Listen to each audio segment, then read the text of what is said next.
ओम की इस मधुर ध्वनि से किया परिवर्तन, प्रेम शांति सिखा के बदला सभी का जीवन। आदिदेव प्रजापिता श्री बोलते ध्वनियों, ब्रह्मा मुख से मधुर वाणी बोलते ध्वनियों। ब्रह्म से शिव बाबा पधारे, ओम ओम।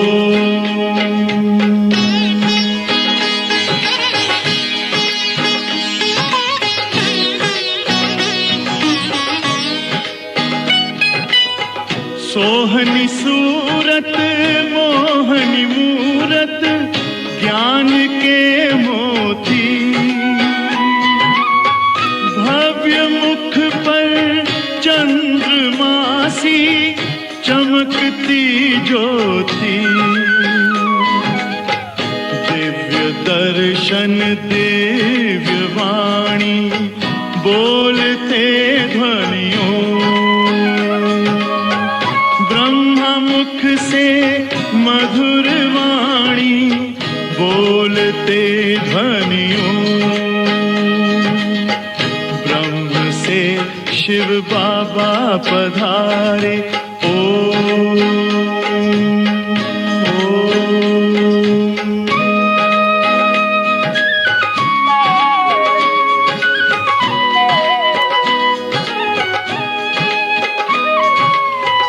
विश्व में थी पाप की जब घटा छाई, तब विभूति आप जैसी धरती पे आई। एक तार में बंध के सारे बोलते ध्वनियों, मुख से मधुर वाणी बोलते ध्वनियों। ब्रह्म से शिव बाबा पधारे, बोलते ध्वनियों। ब्रह्मा मुख से मधुर वाणी बोलते ध्वनियों। से शिव बाबा पधारे, ओम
शांति, ओम शांति। सतगुरुवार की गुड मॉर्निंग। सतगुरु बाबा कहे मैं क्यों आता हूँ, बाबा क्यों आते हैं, क्यों आए हैं। वैसे तो भिन्न भिन्न उत्तर होते हैं हर मुरली में, पर आज बाबा ने कहा है मैं आता हूँ तुमको स्वर्ग की परियां बनाने। सब बन रहे हो स्वर्ग की परी। स्वर्ग की परी कैसे बनेंगे? स्वर्ग की परी बनने के लिए क्या करना होगा? भक्ति मार्ग में दिखाते हैं, मानसरोवर में डुबकी लगाई तो परी बन गई। तो कौन सा है मानसरोवर? अपने मन का ही सरोवर है, जिसमें डुबकी लगाओ तो स्वर्ग की परी बन जाएंगे, अर्थात ज्ञान मानसरोवर। तो ज्ञान मानसरोवर में डुबकी लगाएंगे तो स्वर्ग की परी बन जाएंगे। चढ़ता है नशा। परंतु ज्ञान मानसरोवर में डुबकी लगाने से परी तो स्वर्ग में बनेंगे, पर यहाँ क्या बनना है? उसके लिए यहाँ हमें विकर्माजीत बनना है। जब पूरे पावन बन जाएंगे, संपन्न बन जाएंगे, तभी स्वर्ग की परी बन सकेंगे। और विकर्माजीत बनने के लिए बाबा हमें राजयोग सिखाते हैं। इस राजयोग से आत्मा में घृत पड़ता जाता है ज्ञान का। योग का दीवा जलता रहता है और आत्मा शक्तिशाली बन जाती है। तो जितना जितना ज्ञान का घृत पड़ता जाएगा, आत्मा की ज्योत जगती जाएगी। तो घृत कहो, इंजेक्शन कहो, बाबा कई शब्दों से इस ज्ञान की भेंट करते हैं। तो आज भी बाबा ने कैसे तुम स्वर्ग की परी बनो, उसकी विधि बताई है। तो सुनेंगे बाबा के महावाक्य। आज 1 दिसंबर है, 1/12/22। मीठे बच्चे, योगेश्वर बाप आए हैं तुम्हें राजयोग सिखलाने। योगेश्वर केवल एक परमात्मा ही है, क्योंकि वो ही राजयोग सिखाते हैं। तो योगेश्वर बाप आए हैं तुम्हें राजयोग सिखलाने। इस योग से ही तुम विकर्माजीत बन भविष्य में विश्व महाराजा महारानी बनते हो। पहले ही वाक्य में बाबा ने कितना नशा चढ़ा दिया। प्रश्न है, विकर्मों से बचने के लिए कौन सी प्रतिज्ञा याद रखो? कोई भी मेरे से पाप कर्म न हो, हमने बाबा से प्रतिज्ञा की है। कौन सी ऐसी प्रतिज्ञा की है जिससे हमारे कोई विकर्म नहीं होंगे? वो प्रतिज्ञा याद आई तो विकर्मों से बचने के लिए कौन सी प्रतिज्ञा याद रखो? उत्तर, मेरा तो एक शिव बाबा, दूसरा न कोई। क्योंकि और दूसरे देहधारी याद आएंगे तो विकर्म तो बनते हैं ना, पर एक शिव बाबा की याद से ही विकर्मों को जीत सकते हैं। तो मेरा तो एक शिव बाबा, दूसरा न कोई। एक बाप से सच्चा रूहानी लव रखना, केवल एक बाप से सच्ची प्रीत रखना, ये प्रतिज्ञा याद रहे तो विकर्म नहीं होगा। माया देह अभिमान में लाकर उल्टा कर्म कराती है। बाबा उस्ताद है। उस्ताद किस बात में? माया को जिताने में उस्ताद है। बाबा उस्ताद है, उसे याद कर माया से पूरी युद्ध करो तो हार नहीं हो सकती। पहले तो पता ही नहीं था कि हम माया के मुरीद हो गए हैं। माया वार करती रहती थी, हम मार खाते रहते थे और कमज़ोर होते जाते थे, भगवान से दूर होते जाते थे। लेकिन अब जब बाबा उस्ताद आया है और हमें कहता है बच्चे इस माया को जीतो, और उसके लिए बाबा युक्तियाँ बताते हैं, सब संबंध मेरे से जोड़ो। तो बाबा हमें याद कराते हैं, हमने प्रतिज्ञा की है, भक्ति मार्ग में भी प्रतिज्ञा की, आप आएंगे तो सब संग तोड़ तुम एक संग जोड़ेंगे। मीरा ने प्रतिज्ञा की ना, हाँ, एक संग। तो ये हम सब की प्रतिज्ञा है। तो हमने प्रतिज्ञा की है, अब इस प्रतिज्ञा को निभाओ। तो मेरा तो एक शिव बाबा दूसरा न कोई, एक बाप से सच्चा रूहानी लव रखना है। ये प्रतिज्ञा याद रहे तो विकर्म नहीं होगा।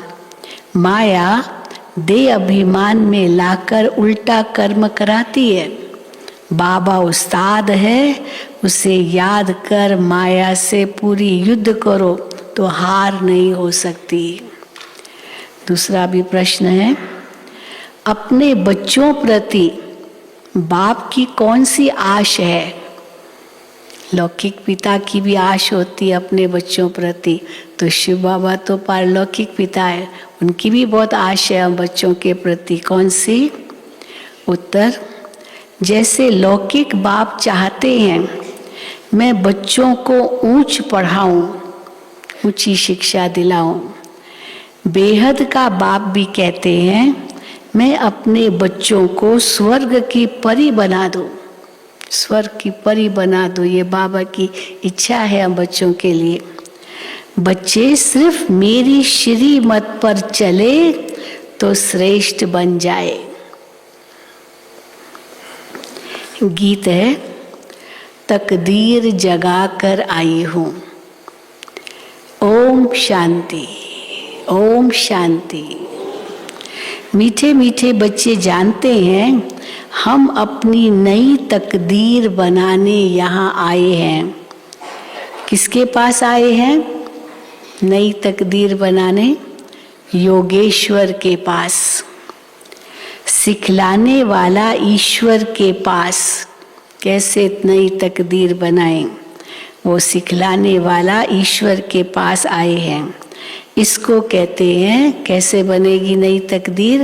राजयोग से। राजयोग से ही हम राजेश्वर बनेंगे, राजा ही पाएंगे।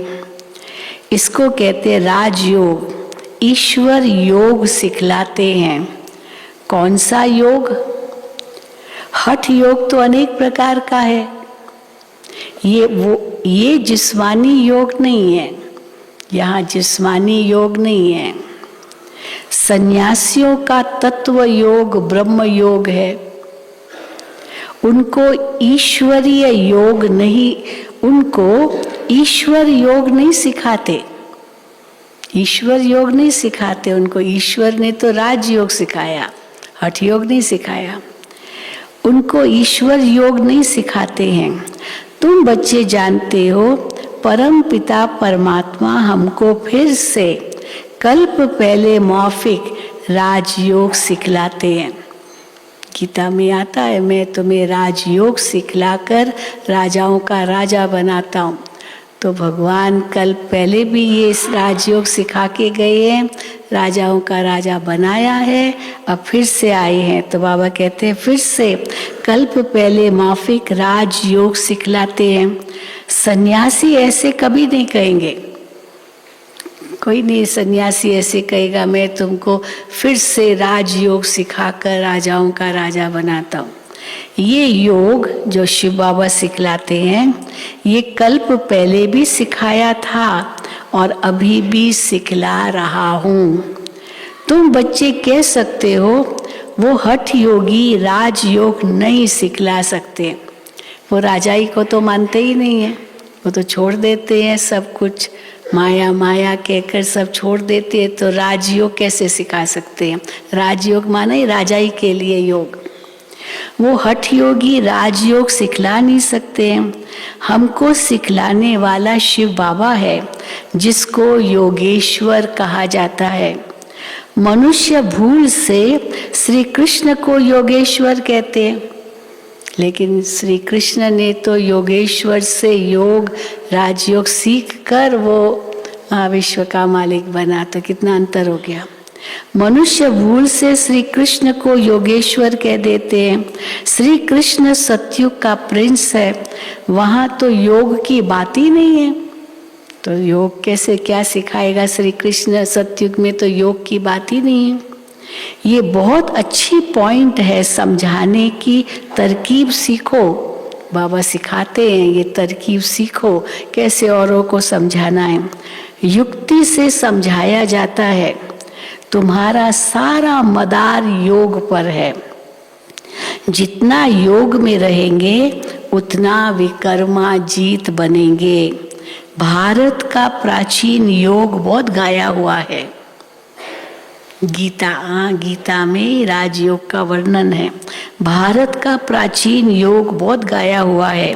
ये राजयोग परम पिता परमात्मा के सिवाय कोई सिखला न सके, इसलिए उनका नाम, शिव बाबा का नाम योगेश्वर है। ईश्वर ही राजयोग सिखलाते हैं। किसके लिए राजयोग सिखलाते हैं? क्यों यार राजयोग सिखलाते हैं ईश्वर? क्या भारत को राजा ही देते हैं? क्योंकि राजयोग सिखलाना माना राजा ही देना, तो क्या भारत को राजा ही देने के लिए राजयोग सिखलाते हैं? बाबा कहते हैं नहीं। तो किसको राजयोग सिखाते हैं और किस लिए सिखाते हैं? सिर्फ भारत पर नहीं, केवल भारत पर राज्य नहीं करेंगे इस राजयोग से, लेकिन तुम बच्चों को सारे विश्व का मालिक बनाने के लिए राजयोग सिखलाते हैं। राजयोग क्यों सिखाते हैं? केवल भारत का मालिक नहीं, सारे विश्व का मालिक बनाने लिए राजयोग सिखलाते हैं। ये एम ऑब्जेक्ट क्लियर है। भल राजाई कोई टुकड़े पर करेंगे। अब राजा महाराजा जहाँ भी रहेंगे तो वो तो वही होंगे। छोटे छोटे राजाएं अनेक बहुत होंगे, उनका अपना इलाका होगा। तो भल राजाई कोई टुकड़े पर करेंगे, परंतु हाँ विश्व में तो नहीं करेंगे, परंतु कहने में आता है विश्व का मालिक, क्योंकि वहाँ एक ही राज्य है, एक ही धर्म है, सब एक है, तो सारे विश्व का मालिक है। सब कुछ विश्व है, टुकड़े टुकड़े तो है नहीं, एक तेरा ये मेरा। तो बाबा कहते हैं परंतु कहने में आता है विश्व का मालिक। तुम बच्चे जानते हो नई दुनिया के लिए हम तकदीर बनाकर आए हैं, बनाने भी आए हैं और बनाकर भी आए हैं। सारी विश्व नई बन जाती है। कैपिटल भारत है, भारत राजधानी, और उसमें भी दिल्ली, क्योंकि महाराजा महारानी तो एक ही जगह रहेंगे ना, तो उसमें भी दिल्ली। तो बाबा कहते कैपिटल भारत है, तुम्हारे नए विश्व में भी कैपिटल दिल्ली होगी। उनका नाम गाया हुआ है दिल्ली का। सतयुग में नाम क्या होगा? वहाँ भी राजधानी दिल्ली होगी। तो वहाँ दिल्ली का नाम क्या है सतयुग में? परिस्तान। परिस्तान, जहाँ परियां रहती है, परिस्तान। तो तुम हो ज्ञान परियां। ज्ञान सागर में गोता खाकर, टुक्की लगाकर मनुष्य से बदल स्वर्ग की परियां बन जाते हो। चढ़ता है नशा? हाँ, हम ज्ञान परियां हैं। ज्ञान सागर में टुक्की लगाकर मनुष्य से बदल स्वर्ग की परियां बन जाते हैं। ये मानसरोवर है ना, कहते हैं वहाँ स्नान करने से मनुष्य परी बन जाते हैं। तुम यहाँ आए हो स्वर्ग की परियां बनने के लिए। पंख हैं, लग रहे हैं पंख कि अभी नहीं है पंख? हाँ, पंख है ना। मन और बुद्धि हमारे पंख है। हम उड़ते हैं मन बुद्धि के पंखों से परम धाम में, स्वर्ग में, सूक्ष्म वतन में। तो मन बुद्धि कहो, ज्ञान योग कहो, उमंग उत्साह कहो, ये हमारे पंख है उड़ने के। तो हम ज्ञान परियां हैं। तो तुम यहाँ आए हो स्वर्ग की परियां बनने के लिए। तुम बादशाही लेते हो, तुम्हारे पास जेवर आदि ढेर होंगे। सतयुग में क्या नहीं होगा, कितना सोना होगा। तुम्हारे पास जेवर आदि ढेर होंगे। तुम कहेंगे हम राजयोग सीखते हैं, जिससे हम भविष्य में महाराजा महारानी बनेंगे। परंतु बाबा को परंतु कहना पड़ता, बनेंगे केवल खुश नहीं हो जाना, उसके लिए करना भी है ना कुछ। परंतु अगर श्रीमत पर अच्छी रीति चलेंगे तो, ये कंडीशन है, अगर श्रीमत पर अच्छी रीति चलेंगे तो ऐसे मत समझना कि प्रजा में जाने वाले को परी कहेंगे। प्रजा में जाने वालों को परी नहीं कहेंगे, जो महाराजा महारानी बनेंगे वही ज्ञान परियां बनते हैं। तो ऐसे मत समझना कि प्रजा में जाने वालों को परी कहेंगे, नहीं। क्यों बाबा कहते प्रजा में जाने वालों को परी नहीं कहेंगे? क्योंकि वो तो पूरा श्रीमत पर नहीं चलते हैं, थोड़ा थोड़ा अधूरा चलते हैं, तो प्रजा में ही जाएंगे ना। पूरा चले तब महाराजा महारानी बने। और फिर बाबा कहते हैं श्रीमत पर दैवी गुण भी धारण करने हैं। लौकिक बाप का बच्चों में मोह होता है, लौकिक बाप का बच्चों में मोह होता है। तो कहते हैं बच्चों को ऊंच पढ़ाऊं, अच्छी अच्छी शिक्षा दिलाऊं, अच्छे स्कूल में डालूं, अच्छे कॉलेज में डालूं, अच्छी यूनिवर्सिटी में डालूं, विदेश भेजूं। क्या नहीं माता पिता को उमंग रहता है अपने बच्चों को पढ़ाने के लिए। तो कहते बच्चों को ऊंच पढ़ाऊं। और ये बाप भी कहते हैं इन्हों को एकदम स्वर्ग की परी बना दो। बाबा की ये इच्छा है, मेरे सारे बच्चे स्वर्ग की परियां बन जाएं। श्रीमत पर जितना चलेंगे उतना श्रेष्ठ बनेंगे। कोई भी तकलीफ नहीं है। साहूकारों को तो सुनने की फुर्सत ही नहीं मिलती है, पर कौन बच्चे बाबा की श्रीमत पर चलेंगे? गरीब बच्चे। साहूकारों को तो फुर्सत कहाँ है? साहूकारों को सुनने की फुर्सत नहीं मिलती, सिर्फ गरीबों को फुर्सत मिलती है। तुम्हारे जितनी फुर्सत किसी को नहीं है। हाँ, हमारे जैसी फुर्सत किसी को नहीं है। चलो नहीं भी होती है तो भी समय तो निकालते हैं ना। अब वो अमीर लोग, बहुत धनवान लोग कहेंगे फुर्सत ही नहीं। निकाल सकते हैं, सब निकाल सकते हैं समय, लेकिन तकदीर में भी हो या उनके अंदर लगन हो, लक्ष्य हो। तो बाबा कहते हैं सिर्फ गरीब को फुर्सत मिलती है, तुम्हारे जितनी फुर्सत किसी को नहीं है। जिनको लफड़े ज्यादा हैं उनका योग लग नहीं सकता। क्यों? क्योंकि लफड़े ज्यादा है तो बुद्धि इधर उधर जाती है, भगवान को याद भी नहीं कर सकते, उनका योग लग नहीं सकता। आज बाबा बच्ची से पूछ रहा था, अभी हंसी की बात है, लच्छू दादी बाबा की सेवा में थी, सब बाबा को का ध्यान रखती थी, हर चीज़ का ध्यान रखती थी। लच्छू दादी भोजन परोसती थी, सब कुछ, कपड़े में सब ध्यान वही रखती थी। तो बाबा ने लच्छू बहन से पूछा, क्या पूछा? आज बाबा बच्ची से पूछ रहे थे कि तुम जानती हो कि हम किसके रथ की सेवा कर रही हूँ? कौन है ये? किसके रथ की सेवा कर रही हूँ? घोड़े की संभाल करने वाला समझेगा ना कि हम फलाने साहब के घोड़े की संभाल कर रहे हैं। तो ब्रह्मा बाबा क्या हो गया? घोड़ा।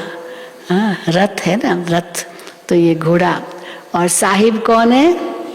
साहिब कौन है? शिव बाबा। तो वो बच्ची वो साहिब के घोड़े की सेवा कर रही है। तो बाबा कहते हैं तो तुम जानती हो कि हम किसके रथ की सेवा कर रहे हैं? घोड़े की संभाल करने वाला समझेगा ना कि हम फलाने साहिब के घोड़े की संभाल कर रहे हैं। तुम भी जानते हो ये किसका रथ है।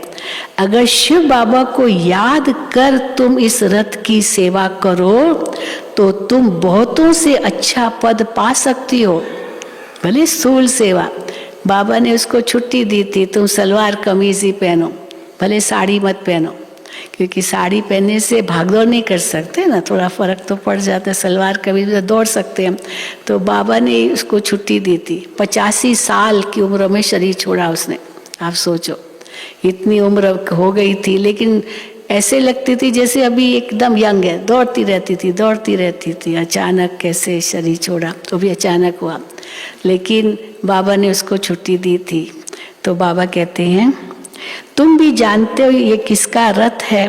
अगर शिव बाबा को याद कर तुम इस रथ की सेवा करो तो तुम बहुतों से अच्छा पद पा सकती हो। भले स्थूल सेवा ही कर रही हो, कोई ज्ञान योग की सेवा उस रूप से टीचर रूप में नहीं थी, लेकिन बाबा कहते तुम बहुत ऊंच पद पा सकती हो अगर बाबा की याद में हो तो। ये हुआ रथ। याद तो शिव बाबा को करना है, भले रथ को संभाल रही है लेकिन याद तो शिव बाबा को करना है। ये भी याद रहे तो बेड़ा पार हो सकता है। बाबा कहाँ के लिए राजयोग सिखलाते हैं? कहाँ जाना है इस राजयोग को सीखकर? भविष्य नई दुनिया के लिए, और सिखाते हैं संगम पर। श्री कृष्ण कैसे राजयोग सिखाएंगे? वो तो सतयुगी राजाई में था, परंतु वो राजाई किसने स्थापन की? बाप ने। प्राचीन देवी देवताओं को ऐसा किसने बनाया? किसने राजयोग सिखाया?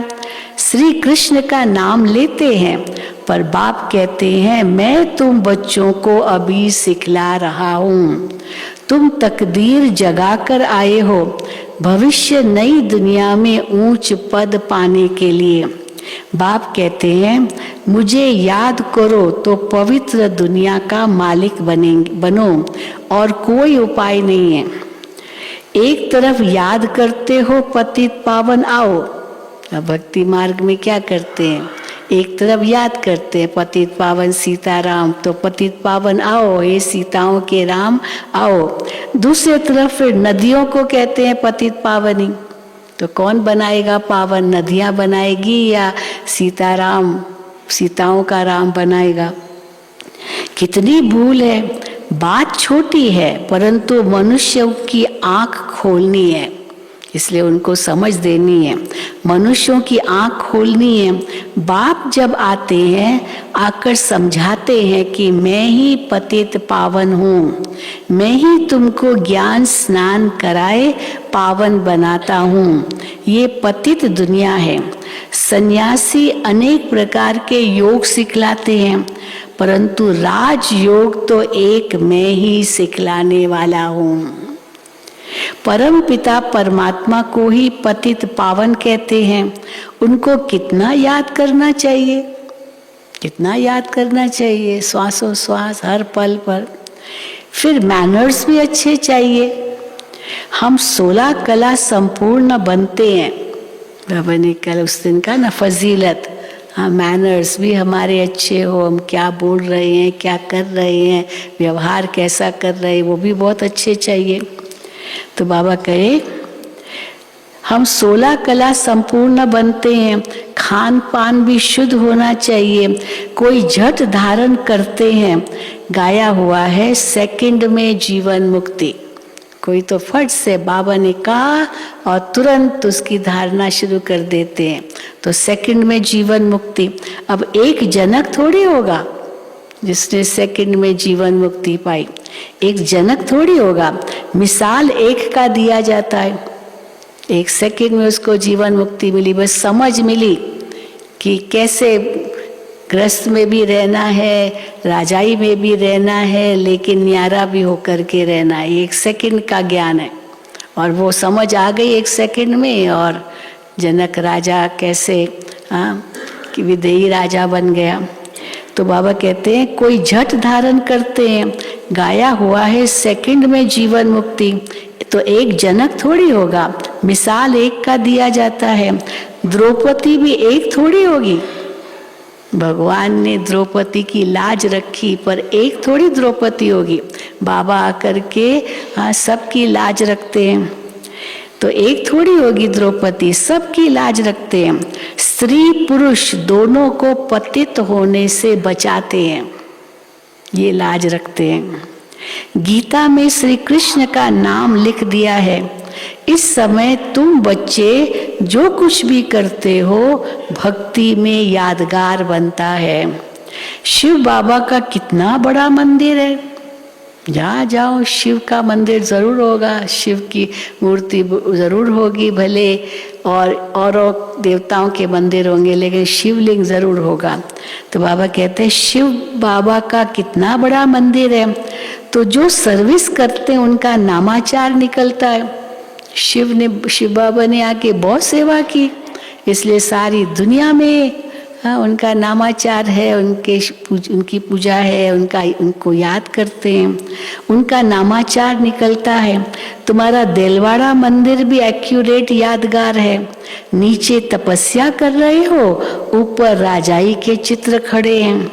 अभी तुम बाप से योग लगा रहे हो स्वर्ग का मालिक बनने के लिए, स्वर्ग को भी याद करते हो। नीचे तपस्या कर रहे हो, ऊपर स्वर्ग के चित्र है, तो तुम याद कर रहे हो बाबा को, और स्वर्ग जाना है तो स्वर्ग को भी याद करते हो, स्वर्ग को भी याद करते हो। कोई मरता है कहते हैं स्वर्ग पधारा, परंतु स्वर्ग है कहाँ? अभी है कहाँ स्वर्ग? अभी तो नरक है। ये किसको भी मालूम नहीं है कि आखिर स्वर्ग है कहाँ।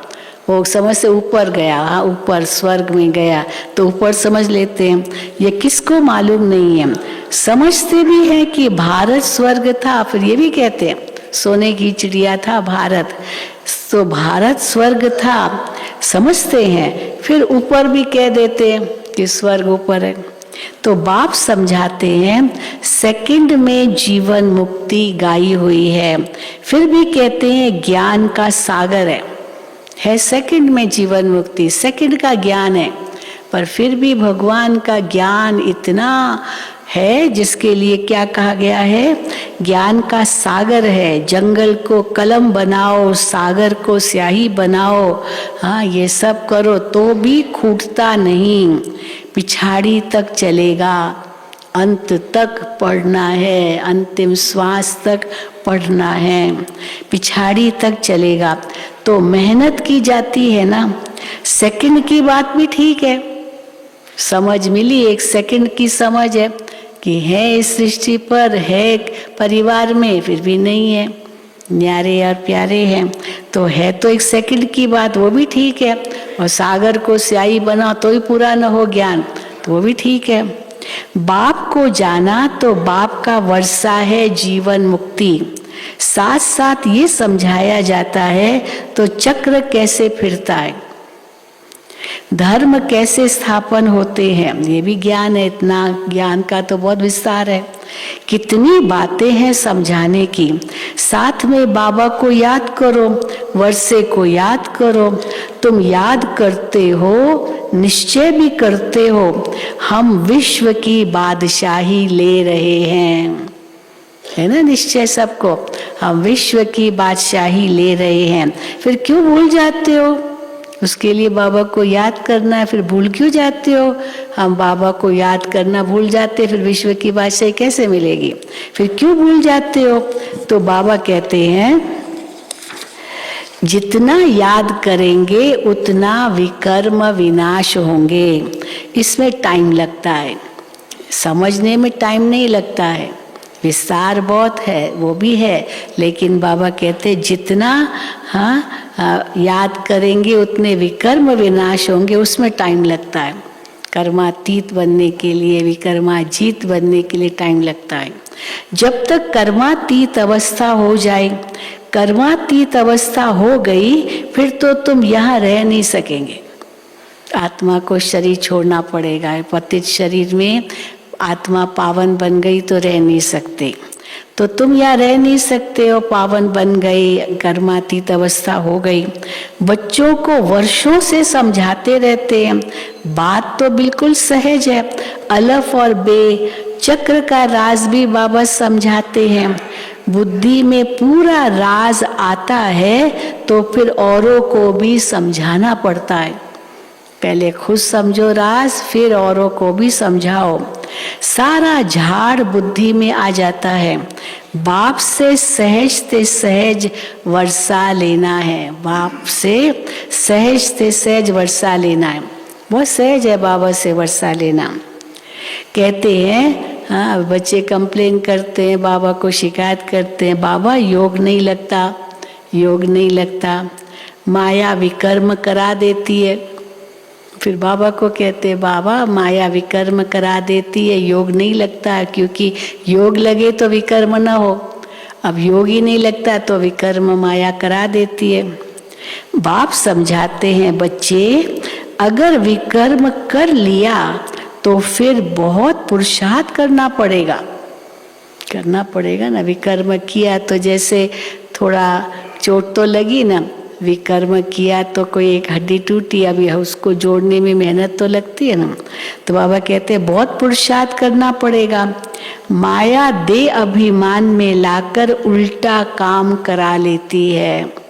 तो बाप कहते हैं, बच्चे मेरा बनकर कोई भी विकर्म नहीं करो। तुमने प्रतिज्ञा की है सबने प्रतिज्ञा, जिन्होंने की है हाथ उठाओ, सबने की है। अच्छा, बिल्कुल याद है ना प्रतिज्ञा। तो बाबा कहते हैं तुमने प्रतिज्ञा की है, मेरा तो एक शिव बाबा, दूसरा न कोई। जैसे कन्या की जब सगाई होती है तो पति के साथ कितना लव हो जाता है। पतिव्रता स्त्री किसको कहेंगे? बस एक पति के सिवा और किसी को याद नहीं करना। तो पति से कितना लव हो जाता है, तो बेहद के बाप से कितना लव होना चाहिए। वो पतियों का पति है, हाँ, कितना प्यार होना चाहिए शिव बाबा के साथ। तो बेहद के बाप से कितना लव होना चाहिए। तुम्हारा कितना गुप्त लव है, गुप्त लव है ना, कोई जिस्मानी लव नहीं है। ऐसे नहीं क्या अभी जिससे कोई होता है ना, बहुत प्यार होता है, गले लगाना, ये करना वो करना, बाबा कहते हैं वो तो जिस्मानी चीजें। या तो गुप्त है, अंदर का आत्मा का परमात्मा से सच्चा प्यार। तो बाबा कहते हैं वो ये तुम्हारा गुप्त लव है, वो है जिस्मानी, ये है रूहानी। उनकी प्रैक्टिस पड़ गई है, हाँ प्रैक्टिस पड़ गई है जिस्मानी लव केवल। ये तुम घड़ी घड़ी भूल जाते हो क्योंकि नई बात है। देह अभिमान में आकर देहधारियों को याद करना, उनको बहुत प्यार करना या जो भी है वो तो प्रैक्टिस पड़ी है। लेकिन ये नई बात है, निराकार आत्मा समझकर निराकार बाप को याद करना, वो प्रीत रखना, ये नई बात है। क्योंकि नई बात है, अपने को आत्मा समझ बाप को याद करना है। तुम हो खुदाई खिदमतगार, खुदाई खिदमतगार। अर्थात खुदाई खिदमतगार का अर्थ क्या है? रूहानी सेवाधारी। खुदाई खिदमतगार, शिव बाबा के सेवाधारी। जो सेवा बाबा देते हैं वो हम करते हैं। तुम हो रूहानी सेवाधारी। तुम लड़ाई के मैदान में खड़े हो, बाबा उस्ताद भी खड़ा है। गीता में है ना वो युद्ध का मैदान, श्री कृष्ण खड़ा है, उस्ताद गीता अर्जुन को सिखा रहा है क्या करो। तो इसलिए बाबा कहते हैं शिव बाबा उस्ताद खड़ा है। कहते हैं माया के साथ पूरी युद्ध करो, जो ये 5 विकार प्रवेश ही न करे। ऐसे युद्ध करो जो माया के ये 5 विकार प्रवेश ही न करे। लिखते हैं बाबा ये भूत आ गया, ये भूत आ गया। बाबा कहते हैं इन भूतों को भगाते रहो, क्यों आने देते हो? इन भूतों को भगाते रहो, ये तो अंत तक आएंगे और ही जोर से तूफान आएंगे। है ना, दवाई मिलती है वैद्य की, तो वैद्य कहेगा ये अंदर से निकलेगा और सारा जो दबा हुआ है ना वो भी निकलेगा। तो इसलिए बाबा कहते हैं ये तो अंत तक आएंगे और ही जोर से तूफान आएंगे, जो अज्ञान काल में भी कभी नहीं आए होंगे वो भी आएंगे। तुम कहेंगे वानप्रस्थ में थे, कभी ख्याल भी नहीं आता था, विकार का ख्याल भी नहीं आता था, वानप्रस्थी बन गए तो अभी क्या ख्याल आएगा, सोचते थे। पर ज्ञान में आने से काम का नशा आ गया, काम विकार का नशा आ गया। स्वप्न भी आते रहते हैं, अरे ये क्या, हाँ, तो हैरान हो जाते हैं कि और ये अज्ञान काल में इतना नहीं आता था। पर तो उस समय तो माया के मुरीद ही थे, तो पता ही नहीं था कि ये माया भी है।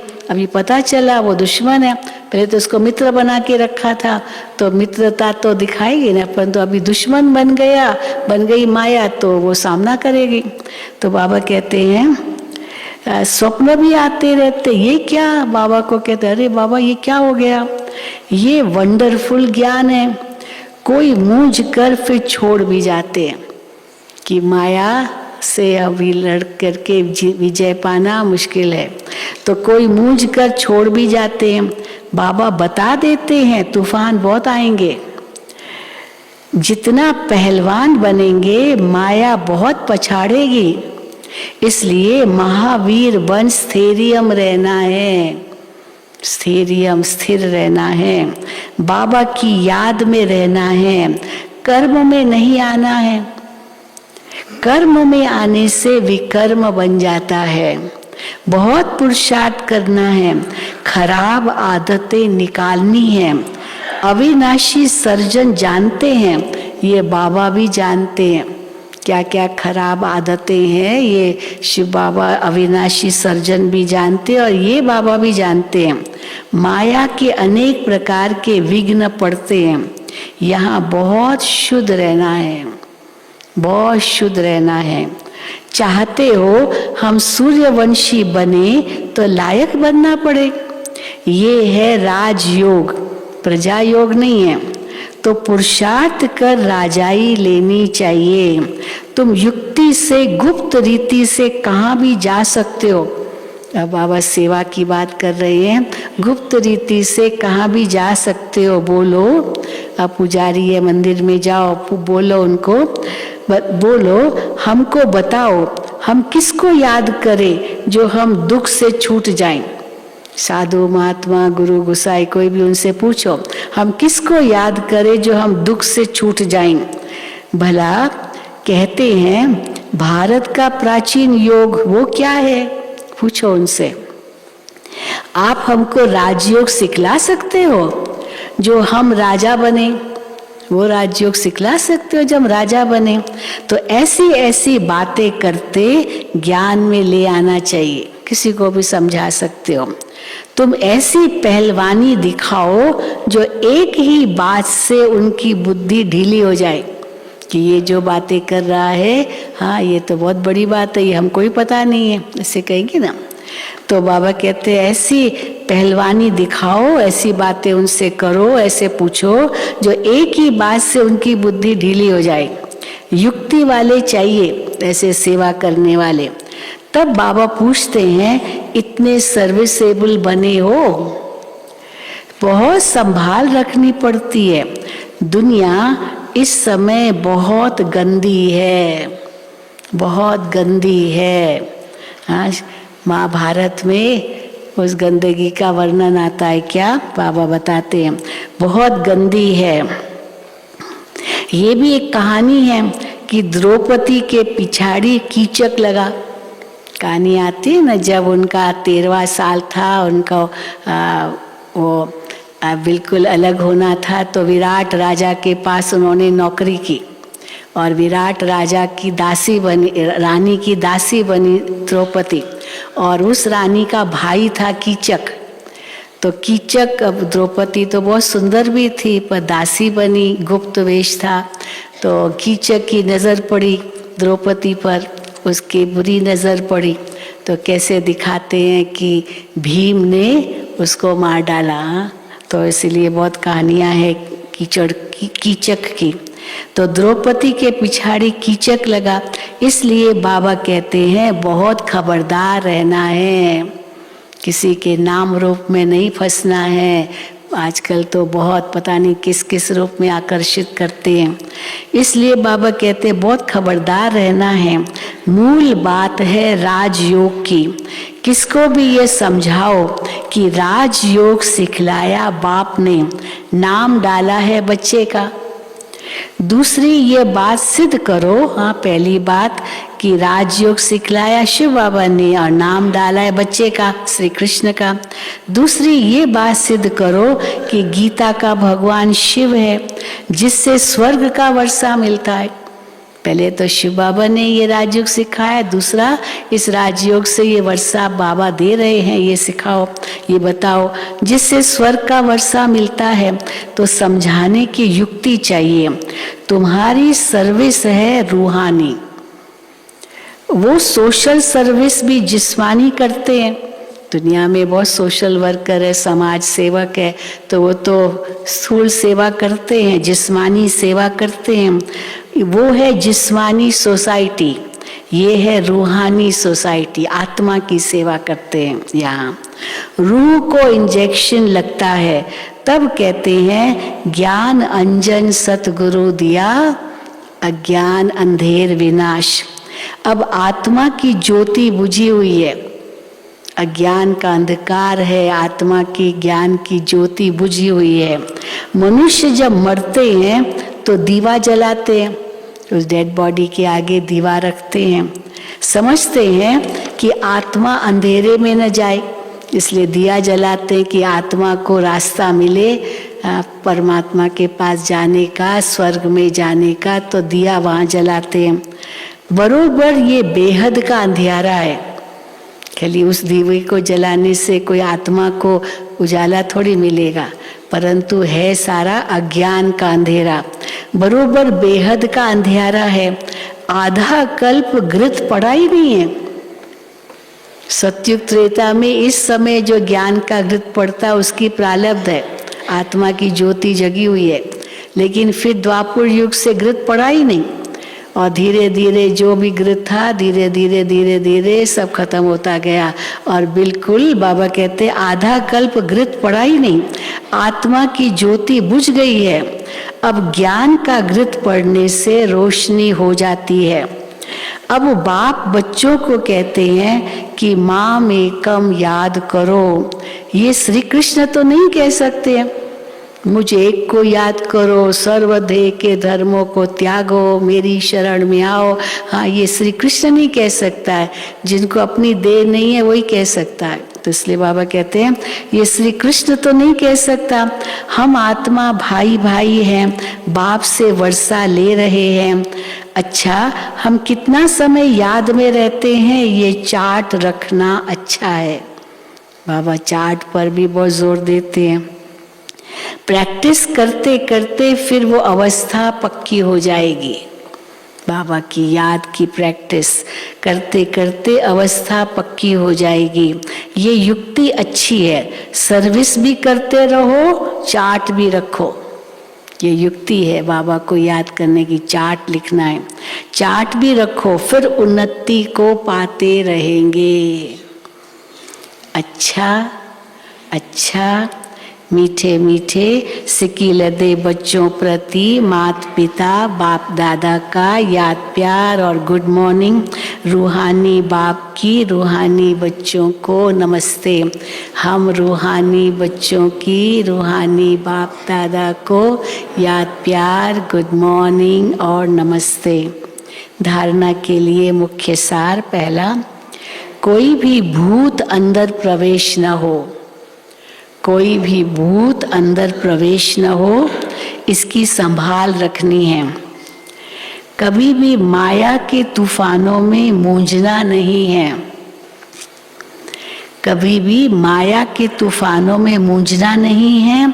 खराब आदतें निकाल देनी है। दूसरा, याद का चार्ट रखना है, साथ साथ रूहानी सेवाधारी बन रूहों को ज्ञान का इंजेक्शन लगाना है। वरदान, कोई भी कार्य करते सदा दिल तख्त नशीन रहने वाले बेफिक्र बादशाह भव। कोई भी कार्य करते सदा दिल तख्त नशीन रहने वाले बेफिक्र बादशाह भव। जो सदा बाप दादा के दिल तख्त नशीन रहते हैं वे बेफिक्र बादशाह बन जाते हैं, क्योंकि इस तख्त की विशेषता ही है। बाप दादा के दिल का तख्त, इसकी क्या विशेषता है कि जो तख्त नशीन होगा वो सब बातों में बेफिक्र होगा। जब भगवान का दिल तख्त जीत लिया तो बेफिक्र होगा ना, शिव बाबा हमारे साथ है तो हमें क्यों डरना है, हमें क्यों सोचना है। तो जो तख्त नशीन होगा वो सब बातों से बेफिक्र होगा। जैसे आजकल भी कोई स्थान को विशेष कोई न कोई नवीनता विशेषता मिली हुई है। कई ऐसे स्थान है, हेरिटेज है, हाँ उनका बहुत मान होता है, तो कोई न कोई नवीनता विशेषता मिली हुई है। तो दिल तख्त की विशेषता है कि फिक्र आ ही नहीं सकता, वहाँ फिक्र आ ही नहीं सकता है अगर दिल तख्त पर विराजमान है। तो ये दिल तख्त को वरदान मिला हुआ है कि जो इस दिल तख्त पर विराजमान होगा वो बेफिक्र बादशाह होगा। इसलिए कोई भी कार्य करते सदा दिल तख्त नशीन बनो। कैसे बनेंगे दिल तख्त नशीन? बाबा का दिल जीतो। कैसे दिल जीतेंगे? बाबा के आज्ञाकारी फरमान बरदार बनकर उनका दिल जीत सको, दिल जीतो। तो दिल तख्त नशीन बने तो बेफिक्र बादशाह बनेंगे। स्लोगन, नंबर आगे लेना है तो स्नेह और सहयोग के साथ शक्ति रूप धारण करो। नंबर आगे लेना है तो स्नेह और सहयोग के साथ शक्ति रूप धारण करो। अच्छा, ओम शांति, ओम शांति। आज तो प्यारे बाप दादा से मिलने का दिन है। वैसे तो हम सब यहाँ ही सुनते हैं और यहाँ ही ओम शांति भवन में ही बड़ी स्क्रीन लगाई जाती है और नीचे का सारा कार्यक्रम ट्रांसमिशन जो होता है वो यहाँ हम देखते हैं, लाइव देखते हैं। बाकी जिनको अपनी गाड़ी है, वाहन है, नीचे जाना चाहते हैं तो भले जाए। तो प्रोग्राम तो इसी प्रकार होगा कि 5 बजे से सूर्य भाई का क्लास शुरू होगा डायमंड हॉल में और 5 से 6 तक क्लास होगा। फिर 6 से 6:15 तक योग होता है, 6:15 से 6:30 बजे तक भोग लगता है और फिर 6:30 बजे अव्यक्त मुरली की वीडियो हम रिवाइज करते हैं और 8 बजे से कैसे हमारे वरिष्ठ बहनें, दादियाँ, दादी और अन्य वे कुछ न कुछ संबोधन करते हैं। तो ये आज का प्रोग्राम है डबल विदेशी भाई बहनों के लिए। तो नीचे जाना चाहेंगे ज़रूर, डबल विदेशियों के लिए विशेष बस का इंतज़ाम है। 3 बजे जा सकते हैं डबल विदेशी भाई बहनें, वो आ जाएंगे ट्रांसपोर्ट डिपार्टमेंट में 3 बजे। 3 से पहले नहीं आए, 3 से पहले कोई बस नहीं जाएगी। तो डबल विदेशी नीचे जाएंगे। डबल विदेशी हाथ उठाएं जो नीचे जाएंगे।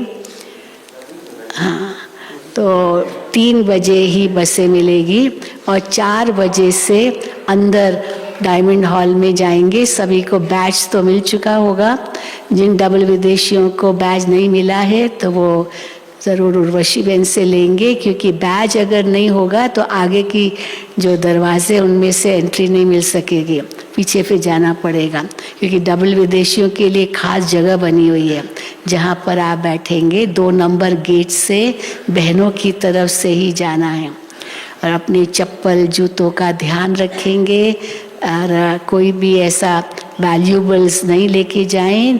यहीं पर आप डिपॉजिट कराएं, कुछ भी नीचे ऐसे नहीं ले जाएं। थोड़ी ठंडी तो होगी पर इतनी तो नहीं होगी, क्योंकि बहुत हज़ारों भाई बहनें आए हुए हैं नीचे। ऊपर जितनी ठंडी तो नीचे नहीं होती है, पर फिर भी अपनी चीज़ों की संभाल रखेंगे।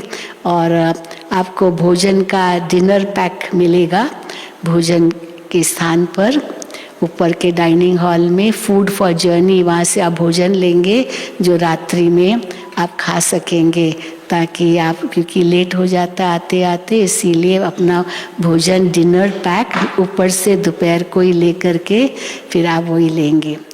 और फिर आपको बसेस मिलेगी शांतिवन ट्रांसपोर्ट से, जहाँ से आप ऊपर आएंगे। ठीक है, ओम शांति।